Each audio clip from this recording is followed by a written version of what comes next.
Okay, ladies and gentlemen, I am about to show you another layer to the onion that is the Lawn Mower Detective. Some of you may not know that, of course, I'm a detective by day. I do lawnmower stuff in my free time, but I have a lot of other things that interest me. And what I'm going to show you today is my wood lathe. I have a few projects that I've made in the past, and this is going to be, I'm going to break this down as to what the different parts of this machine are. I bought this Harbor Freight lathe probably 10 years ago. And as you can see, it's in good shape. I haven't abused it. However, there's a big ding back here. I don't know if you can see that. That's where a piece of, that's where a project came off and went that way instead of coming towards me. So anyway, I'm going to break down what the pieces and parts of this machine are. So on this end, we have what's called the headstock. Now, this part can turn in any manner of degrees, 15, 30, 45, depending on the work you want to do and what you're looking to do. And I don't know if you can see the whole thing or not. Let me bring, yeah, you can see the tool rest right here. So let me bring this back up here a little bit further so you can see it. Okay. I've got this stuff in here close because I want you to be able to see all the components as to what we're looking at here. So this is the headstock, like I said. This is the chuck here, and this has a screw bit in it. And as we go through this, you'll see the purpose of the screw bit and these jaws here. We'll get into that in detail later. But this is your lathe bed, these rails here that the tailstock slides on. Again, this is the tailstock here. And you've got different centers you can put in. You can put live centers, you can put a Jacob's chuck in here to drill holes. But this is your tailstock, and this is your lathe bed here. So your tool rest can slide up and down the lathe bed. And I had to make this handle here because the Harbor Freight one broke within like 30 minutes. But you can lock that down and obviously lock this down, and you can lock this down as well. So you've got your tool rest secured for when you're turning a piece of lumber between centers. Now you can, there are countless ways of turning things. You can use a steady rest, and we'll get into that later. But again, this is the basic components of the wood lathe. So you've got your headstock, you've got your tailstock, which is down here, and of course you've got your tool rest. And loosen this up a little bit. You've got your tool rest here,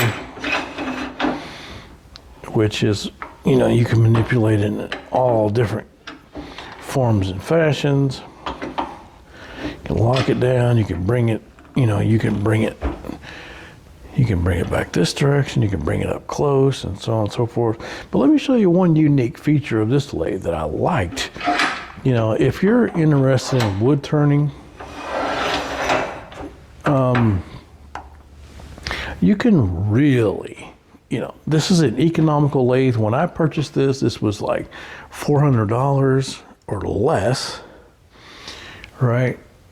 So one of the things that expensive lathes offer you is the fact that you can rotate the headstock, okay?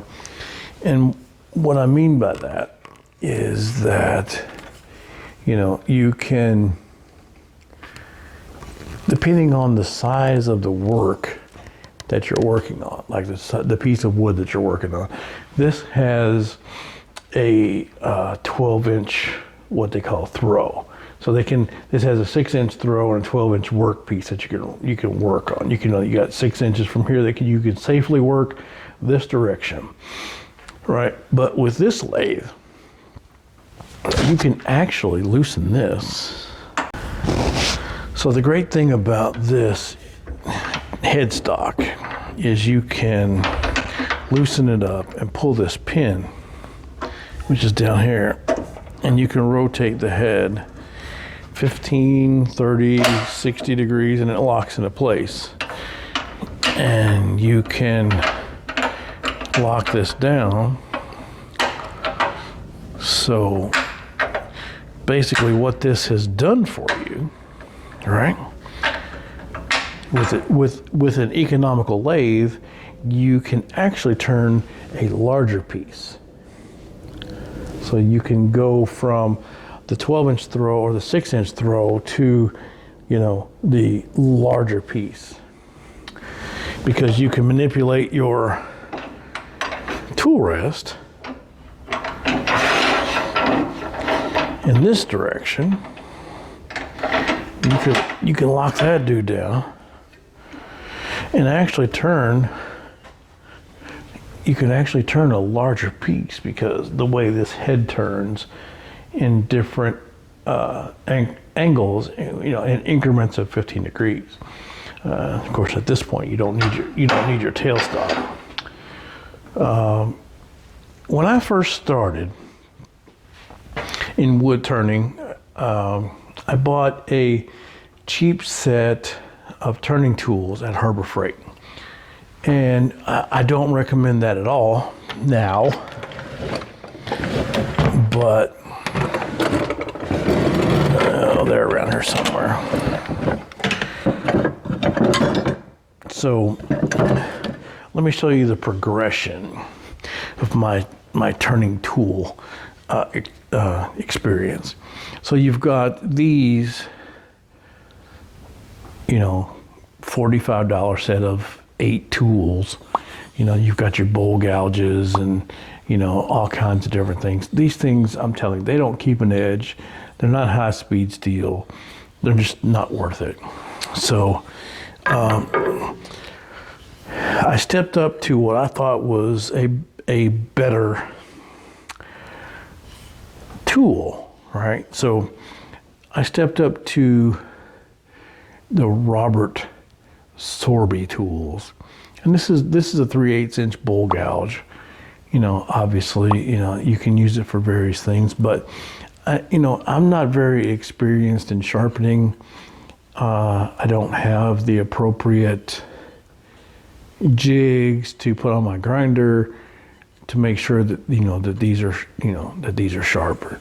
So this is high-speed steel, as you can probably see on there. It is high-speed steel. So this is, if I learn how to sharpen this and maintain it, then I would probably be worthy of this tool. But however,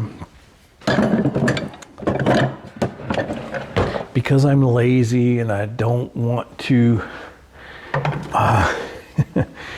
sharpen tools and things of that nature, because one, I haven't taken the time to learn how. So if you're a wood turner, you need to learn how to sharpen tools, unless you can afford these tools, which are made by Easy Wood Tools. These are carbide cutters, and these blades are replaceable. I just replaced these. This blade and the one I'm going to show you cost me $75. But however, you can rotate these by loosening this set screw, and you basically got a brand new blade. So that is a finishing tool that I just showed you, and this is a Easy Wood Tool roughing tool. It's the CI2, as you can see here.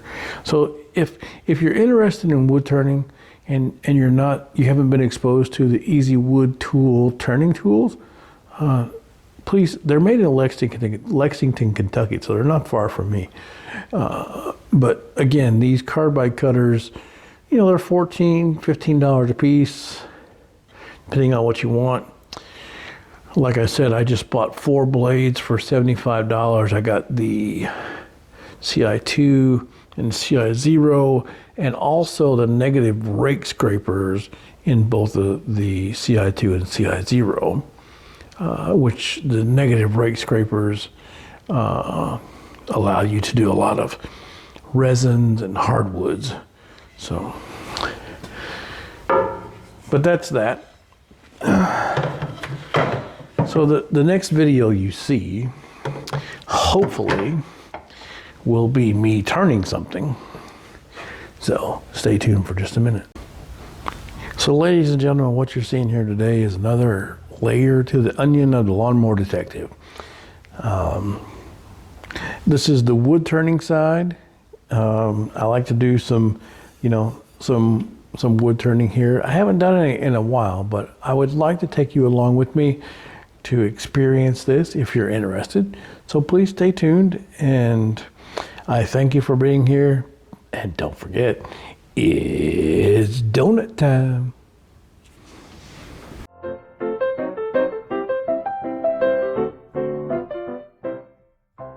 It has been a pleasure having you all here. Please don't forget to give this video a like, and please subscribe. Last but not least, click the notification bell so you will know when new videos are posted. Thanks to all of you for your support.